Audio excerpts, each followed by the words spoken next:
जय जोहार, नमस्कार। दैनिक छत्तीसगढ़ चैनल देख रहे हैं आप और छत्तीसगढ़ प्रदेश की आज की प्रमुख महत्वपूर्ण बड़ी खबरों को एक एक करके हम आपको विस्तार से बताने जा रहे हैं। इससे पहले अगर आप छत्तीसगढ़ प्रदेश के हैं, छत्तीसगढ़ समाचार ठीक इसी प्रकार रोजाना देखना चाहते हैं तो नीचे लाल कलर का सब्सक्राइब बटन दिया है, जिसे दबाकर इस चैनल को आपको सब्सक्राइब करना है।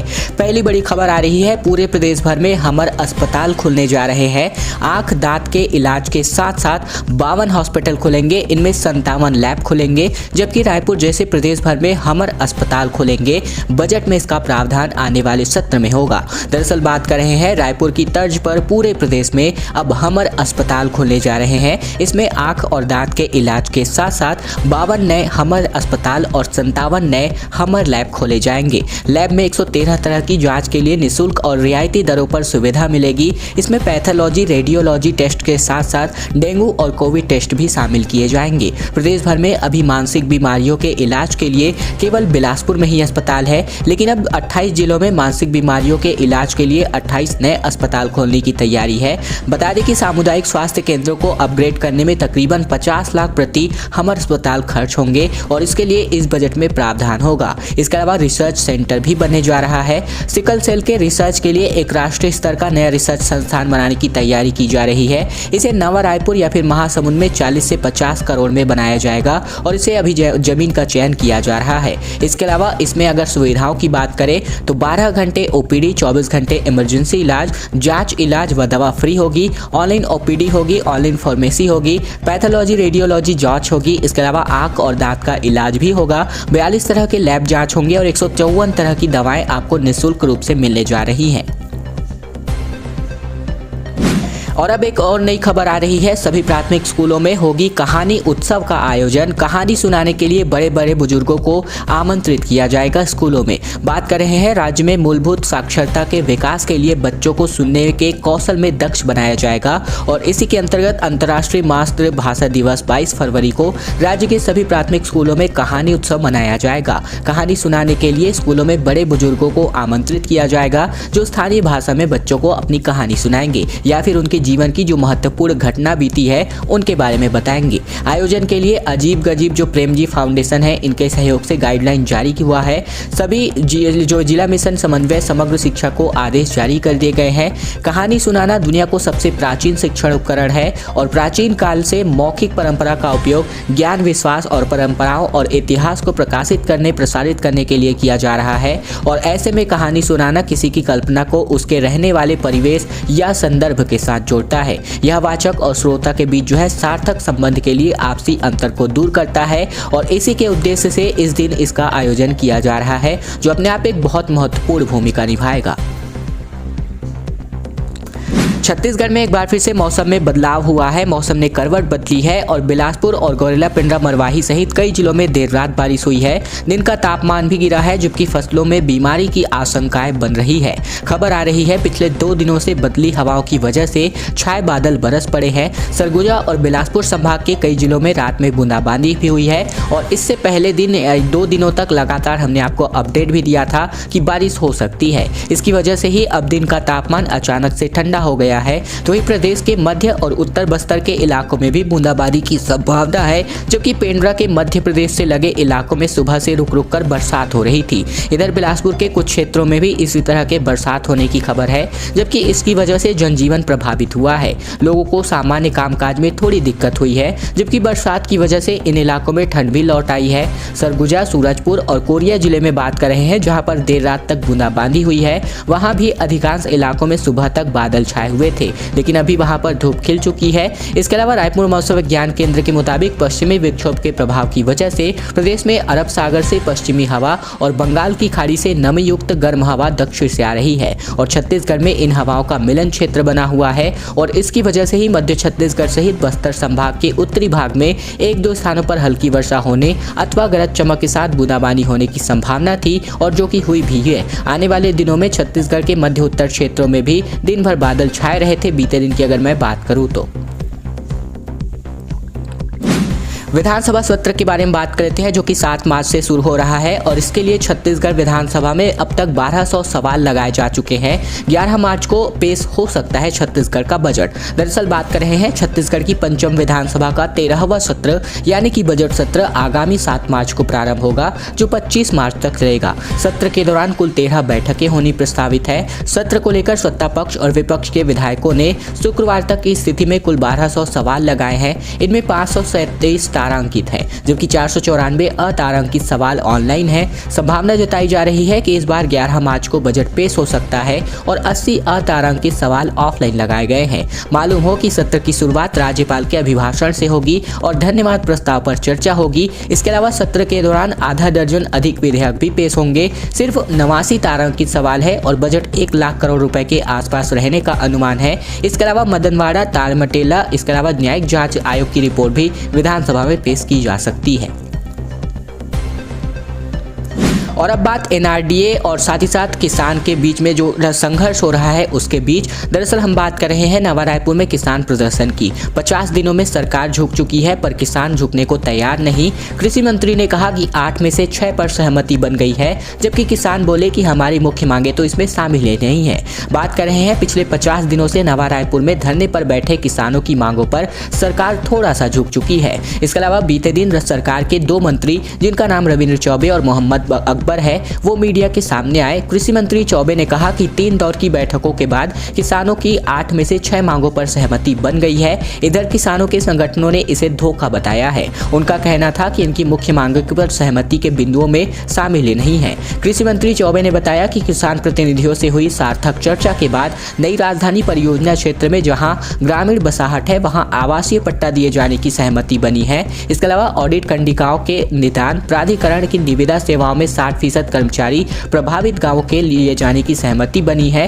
उन्होंने बताया कि विस्थापित एवं भूमिहीन को पट्टा दिए जाने, नई राजधानी परियोजना क्षेत्र अंतर्गत रोजगार एवं व्यवसाय के लिए निर्मित परिसंपत्ति का आवंटन लागत मूल्य पर लॉटरी के माध्यम से करने पर सहमति बनी है। इसमें 7 दुकान, 4 हॉल, 12 गुमटी और 71 चबूतरा का नाम भी शामिल है। इसके साथ ही 27 गांवों में जमीन की खरीदी बिक्री के लिए अनापत्ति लेने से मुक्त किए जाने पर भी सहमति बन चुकी है। तहसीलदार और वकील विवाद एक बार फिर से अभी भी इनका पिक्चर बाकी है क्योंकि बिलासपुर सरगुजा के अधिवक्ता रायगढ़ पहुंच चुके हैं। भ्रष्टाचार के मुद्दे पर इन्होंने रैली निकाली है। बोले राजस्व अफसरों से वापस लिए जाए न्यायिक कार्य। दरअसल हम बात कर रहे हैं छत्तीसगढ़ में तहसीलदारों और वकीलों के बीच हुए विवाद का पटाक्षेप होता दिखाई नहीं दे रहा है। फिलहाल तहसीलदारों ने अपने काम पर वापसी कर ली है हड़ताल के बाद, लेकिन अब अधिवक्ता संघ का जो हड़ताल है वो दिखाई दे रहा है। तहसीलदारों ने तो राजस्व कोर्ट को सुरक्षा दिए जाने के बाद से 7 दिनों तक चली आ रही हड़ताल को शुक्रवार को स्थगित कर दिया, लेकिन अब वकील भ्रष्टाचार के मुद्दे पर अड़ गए हैं। इसके अलावा बीते दिन की बात करें जहां पर बिलासपुर सरगुजा संभाग के तमाम अधिवक्ता रायगढ़ पहुंच गए और वहां पर रैलियां निकाली गई। इस दौरान अधिवक्ताओं ने कहा कि राजस्व कोर्ट का बहिष्कार जारी रहेगा। दरअसल अब पुरानी मांगों के साथ साथ अधिवक्ता गणों ने जो है अपनी एक नई डिमांड जो है सरकार के सामने रख दी है। उनका कहना है कि राजस्व कोर्ट को सिर्फ दफ्तर बनाया जाए। इसके अलावा सभी राजस्व अधिकारियों से उनकी संपत्ति की घोषणा कराई जाए। उनका कहना यह भी है कि राजस्व कोर्ट में व्याप्त भ्रष्टाचार को खत्म करने की यही मुहिम है। बोर्ड परीक्षा ने तनाव बढ़ा दिया है और इसी के चलते छत्तीसगढ़ माध्यमिक शिक्षा मंडल जो है हेल्पलाइन जारी करेगा काउंसलिंग के लिए। मनोवैज्ञानिक, डॉक्टर और ट्रेन्ड शिक्षक जो है यहाँ पर परीक्षा से जुड़ी समस्या का समाधान करने जा रहे हैं। बात कर रहे हैं रायपुर के भाटा गांव में प्रदीप शर्मा ने अपने बेटे को लेकर परेशान है जो उसके इस साल 10वीं की परीक्षा देनी है। इसी प्रकार केवल एक यहाँ पर प्रदीप शर्मा नहीं है, पूरे छत्तीसगढ़ से जो भी यहाँ पर पेरेंट्स है वो इस प्रकार के भावना रखते हैं क्योंकि अब आपको बता दें कि उनका बच्चा पढ़ाई में अच्छा है लेकिन कुछ दिनों से घबराया हुआ है। खास करके यही स्थिति हर बोर्ड परीक्षा देने वाले विद्यार्थियों की होती है और कई पालकों के सामने ऐसी समस्याएं आ रही है। विशेषज्ञों का कहना है कि ऐसा परीक्षा के तनाव की वजह से हो रहा है और छत्तीसगढ़ माध्यमिक शिक्षा मंडल ने अब इस हेल्पलाइन के माध्यम से मनोवैज्ञानिक, मनोचिकित्सक, ट्रेंड शिक्षक और मोटिवेटर परीक्षार्थियों में परीक्षा भय, कोविड-19 संक्रमण की सुरक्षा व सावधानियों संबंधी, परीक्षा तनाव संबंधी जो यहाँ पर समस्याएं हैं इन पर चर्चा करने जा रहे हैं। इसके अलावा हम बात बात यहाँ पर ये भी कर रहे हैं, परीक्षा की तिथि को बढ़ाने को लेकर के लगातार ज्ञापन जो है सौंपे जा रहे हैं। और इसी कड़ी में जैसा कि आप सभी को मालूम होगा कि राज्य में मार्च की पहली तारीख से ही यानी कि 1 मार्च से ही 10वीं और 12वीं की बोर्ड परीक्षाएं प्रारंभ हो रही है और इसी की तारीख को आगे बढ़ाने को लेकर के लगातार जो है ज्ञापन सौंपे जा रहे हैं। और इसी कड़ी में परीक्षा की तिथि को आगे बढ़ाने के लिए बीईओ को ज्ञापन सौंपा जा रहा है खरोरा के द्वारा। वह कुछ इसी प्रकार की मांगे बिलासपुर में भी कुछ दिन पहले सामने आई थी, जहां पर परीक्षा की तिथि को आगे बढ़ाने के लिए लगातार छात्रों द्वारा सरकार को जो है ज्ञापन सौंपा जा रहा है और उनकी यही मांग निकलकर सामने आ रही है कि जो कोविड-19 है इसकी वजह से उनकी पढ़ाइयाँ प्रभावित हुई हैं और उनकी परीक्षा की तारीख को आगे बढ़ाया जाए। और अब खबर कर लेते हैं, छत्तीसगढ़ में एक बार फिर से हाथियों का जो आक्रमण है वो शुरू हुआ है, जहां पर छत्तीसगढ़ में जो हाथियां और मनुष्य है इनके बीच संघर्ष का लगातार मामला बढ़ता जा रहा है। जीपीएम में पहुंच चुका है 43 हाथियों का झुंड, मकान तोड़े, फसलों को किया चौपट, जबकि एटीआर यानी कि अचानक मार टाइगर रिजर्व में घूम रहे हैं 18 हाथियों का दल। बात कर रहे हैं छत्तीसगढ़ में हाथियों ने एक बार फिर से उत्पात मचाना शुरू कर दिया है। एक बार फिर से हाथी गौरेला पेंड्रा मरवाही यानी कि जीपीएम जिले में लौट आए हैं। बताया गया है कि यहां अब तक 43 हाथियों का झुंड पहुंचा है, जिसने कई किसानों के घरों में तोड़फोड़ मचा दिया है, साथ ही फसलों को भी नुकसान पहुंचाया है। जानकारी के मुताबिक जिले के मरवाही वन रेंज के सेमरदर्दी गांव के आसपास 43 हाथियों का झुंड देर रात पहुंचा था और इसी झुंड में से 2 हाथियों ने जंगल के पास बचे इस गाँव में खूब आतंक मचाया है। यहाँ इन 2 हाथियों ने ग्रामीण इंद्रपाल यादव सहित कुछ और ग्रामीणों के घर को पूरी तरीके से तबाह कर दिया है। इसके अलावा इन हाथियों ने ग्रामीणों के खेत में लगे केले की फसल को भी चौपट किया है। वहीं इनके घरों में रखे अनाज को भी इन हाथियों ने चट कर दिया है। एक अजीबोगरीब मामला सामने आ रहा है। बिलासपुर से एक कुत्ता स्टीयरिंग पर चढ़ गया, जिसकी वजह से कार अनियंत्रित हो गई और गाड़ी ने 9 मजदूरों को रौंद दिया और जिसमें से एक की मौके पर ही मौत हो गई। 8 जो है घायल बताए जा रहे हैं। जैसा कि आप सभी वीडियो के माध्यम से देख सकते हैं, छत्तीसगढ़ के बिलासपुर के लिंक रोड में एक तेज रफ्तार अनियंत्रित कार काम कर रहे मजदूरों को लौटते हुए पलट गई। दुर्घटना में काम कर रही 50 वर्षीय महिला की मौके पर ही मौत हो गई। वही 8 अन्य लोग घायल हुए हैं। गुस्साए मजदूरों ने वाहन चालकों को बाहर निकालकर पीटना शुरू कर दिया। पुलिस मौके पर पहुंची और अपचारी बालक को जो है अभिरक्षा में लिया। पुलिस मामले में धारा 304 के तहत कार्यवाही कर रही है। वही अभिभावकों की जिम्मेदारी भी तय करने का अधिकारी हवाला दे रहे हैं।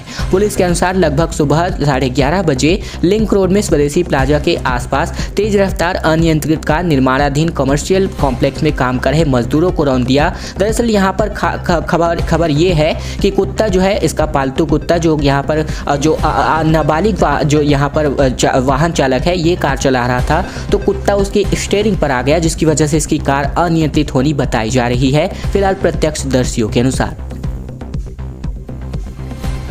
कांग्रेस एमएलए की पत्नी की स्वेच्छानुदान देने पर सियासत गरमाई चुकी है। खबर आ रही है रमन सिंह के अनुसार, जहां पर विधायक इतने गरीब तो हम भी दे देंगे राशि, कुलपति पद के लिए योग्यता जरूरी है। दरअसल हम बात कर रहे हैं कांग्रेस विधायक दलेश्वर साहू के अपने ही पत्नी को स्वेच्छानुदान राशि दिलाने के मामले में अब सियासत गरमा गई है। इस मसले पर पूर्व सीएम डॉक्टर रमन सिंह ने राजनांदगांव में विधायक पर कटाक्ष किया है। रमन सिंह ने कहा कि मुझे आकर यहाँ पता चला कि विधायक इतने गरीब हो गए हैं कि यदि विधायक इतने गरीब है तो हम भी दे देंगे ये राशि, इसमें कोई दिक्कत नहीं है। रमन सिंह ने आगे कहा कि ये स्वेच्छानुदान राशि गरीबी रेखा के नीचे लोगों के लिए होती है, मगर जिस तरह से राशि को विधायक और कार्यकर्ताओं को दिया गया है ये ठीक नहीं है। इस पे समाज की इसकी प्रतिक्रिया अच्छी नहीं जाती है। उन्होंने कहा कि बहुत से लोग गरीब हैं, उनको ये राशि देनी चाहिए। गरीब लोगों के लिए काम करना चाहिए, उन्हें कम से कम 5-5 हजार रुपए दीजिए। इससे में कुलपति के लिए योग्यता भी जरूरी होना बताया। दरअसल रमन सिंह ने रविवार को अपने 1 दिवसीय दौरे पर राजनांदगांव पहुंचे थे और यहां वो कार्यक्रम में शामिल हुए और इसके बाद उन्होंने पत्रकारों से चर्चा की। इसी दौरान उन्होंने ये बयान जारी किया है। दोस्तों आज की अंतिम बड़ी खबर, सुल्तानपुर में भूपेश बघेल का योगी पर तंज कसते हुआ एक वीडियो जो है सामने आया है। वसुधैव कुटुंबकम की बात पर जो है नफरत फैला रहे हैं, मेरे तेरे में बांट रहे हैं। दरअसल हम बात कर रहे हैं छत्तीसगढ़ के मुख्यमंत्री भूपेश बघेल, जो कि सुल्तानपुर के सदर विधानसभा में जनसभा को संबोधित करने पहुंचे हैं। यूपी के सीएम योगी आदित्यनाथ पर तंज कसते हुए उन्होंने कहा कि कथा भागवत और पूजा पाठ में नारा लगाते हैं, धर्म की जय हो अधर्म का नाश हो, प्राणियों में सद्भाव हो, गौ माता की जय हो, लेकिन प्राणियों में सद्भाव रखे हैं, नहीं नफरत फैला रहे हैं। उन्होंने आगे कहा कि वसुधैव कुटुंबकम कहते हैं, पूरा वसुधैव हमारा परिवार है, यही तो ऋषि मुनि का विचार है। इनका व्यवहार क्या है, ये मेरे तेरे में बांट रहे हैं। सदर विधानसभा क्षेत्र के बरौसा चौराहे में बगल वीरसिंहपुर मार्ग पर बसौसा गोपीपुरवा स्थित बाग में कांग्रेस प्रत्याशी अभिषेक सिंह राणा के लिए वोट मांगने पहुंचे भूपेश बघेल ने आगे कहा कि प्रजातंत्र में जनता से बड़ा ताकतवर कोई नहीं होता। आपको महंगाई से, बेरोजगारी से निजात पाना है तो भारतीय जनता पार्टी को हराना होगा। ये सभी बातें इन्होंने जनता से कही हुई है। दोस्तों, आज की खबरों का सिलसिला बस ही तक का था। वीडियो पसंद आए तो इस वीडियो के नीचे लाइक बटन है, जिसे दबाकर इस वीडियो को आपको बहुत ही छोटा सा लाइक करना है। नीचे लाल कलर का सब्सक्राइब बटन भी दिया है, जिसे दबाकर इस चैनल को आपको सब्सक्राइब करना है, ताकि प्रतिदिन की महत्वपूर्ण खबरें, छत्तीसगढ़ के समाचार बिना किसी रुकावट रोजाना हम आप तक पहुंचा सके। तो चैनल को सब्सक्राइब जरूर कीजिएगा।